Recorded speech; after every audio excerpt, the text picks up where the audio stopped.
자, 우리 내신 준비하기 앞서서 선생님이 이번 내신을 준비할 때 어떤 것들을 유념해야 되는지 전체 로드맵을 보여줄게요. 로드맵이라는 거는 전체적인 그림을 말해요. 일단 우리가 1과, 2과 이렇게 보통 두 개의 과를 시험을 치게 되어 있죠. 이 중에 우리가 어떤 것들을 알면 점수를 잘 받을 수 있느냐. 자, 첫 번째, 당연히 단어를 알아야 될 거고요. 단어 자체의 시험도 있겠지만 사실 단어는 대화문이나 본문에 다 포함된 거기 때문에 반드시 해야 되는 걸로 여러분도 알고 있을 겁니다. 자, 두 번째, 이렇게 나눠볼게요. 교과서에 나오는 대화들이 있어요. 여러분들 책에는 아마 다이얼로그라고 되어 있겠죠. 선생님이 보니까 늘 다르지만 그래도 한 7개, 8개 정도씩이 대화 세트로 이루어져 있더라고요. 참고하시고, 그 다음에 드디어 대망의 본문이 있죠. 그리고 본문 뒤에 작은 기타 지문도 있어요. 다른 지문도 한두 개가 살짝 들어가 있더라고요. 본문에는 이것도 차이가 있지만 보통 30문장 정도가 있고요. 기타 지문은 본문보다는 좀 쉽지만 그래도 한 20문장 정도가 있습니다. 그러면 여기서 여러분이 유념해야 될 것이 무엇이냐? 일단 단어가 바탕이 되어서 교과서 대화와 본문을 알아야 된다는 건 이제 알겠단 말이죠. 그럼 교과서 대화에서는 여러분이 대화문에 나오는 표현들을 익혀야 됩니다. 이따가 예시를 보여줄게요. 그리고 본문, 기타 지문, 여기서는 무엇이 나오느냐? 보통은 여러분 중학생들이기 때문에 문법 문제가 많이 나와요. 네. 그래서 이렇게 큰 틀을 선생님하고 봤고요. 그러면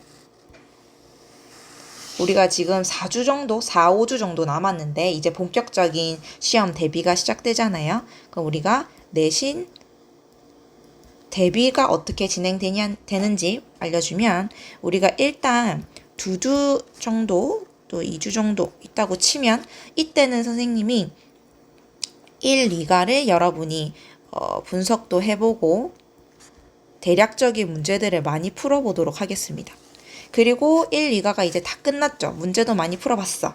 그러면 남은 2주 동안은 1, 2과에 대한 여러분의 최종 분석과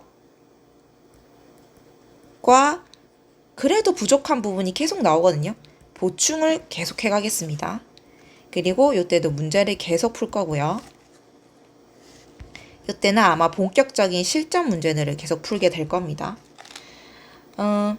그러면 선생님 2주에서도요. 1주는 어떻게 하게 되나요? 당장 우리 이번 주 시작을 했죠.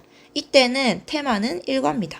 두 번째 주는 이 흐름 그대로 2과를 하게 될 거고요.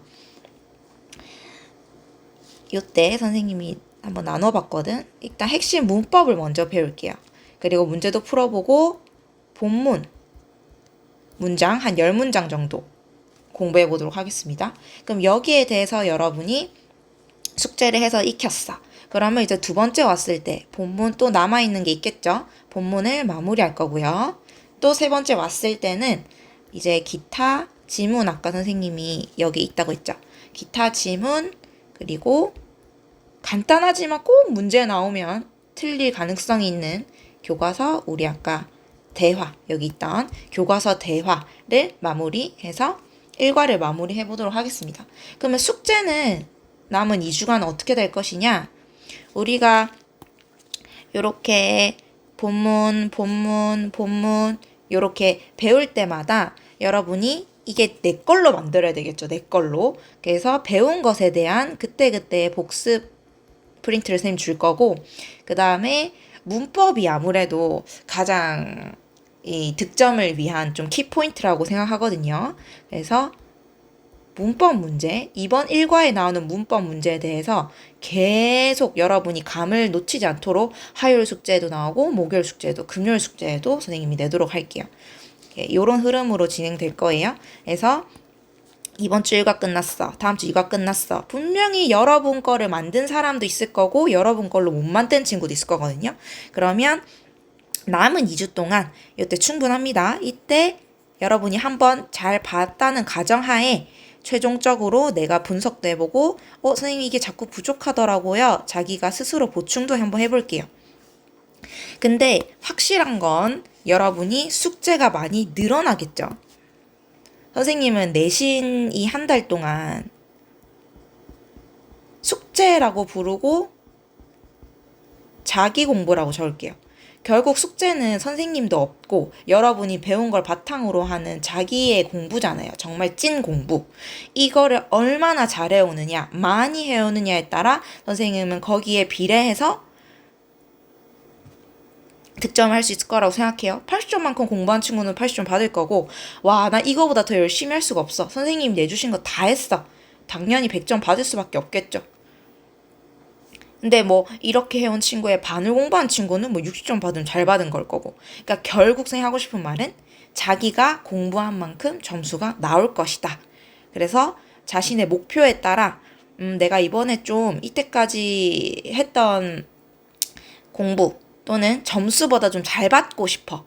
그러면 당연히 그 전과 다른 점수를 받고 싶으면 그 전과 다르게 더 많은 양을 공부해야 된다는 걸 너무너무 강조하고 싶고 여러분의 마음가짐도 그러길 바랍니다.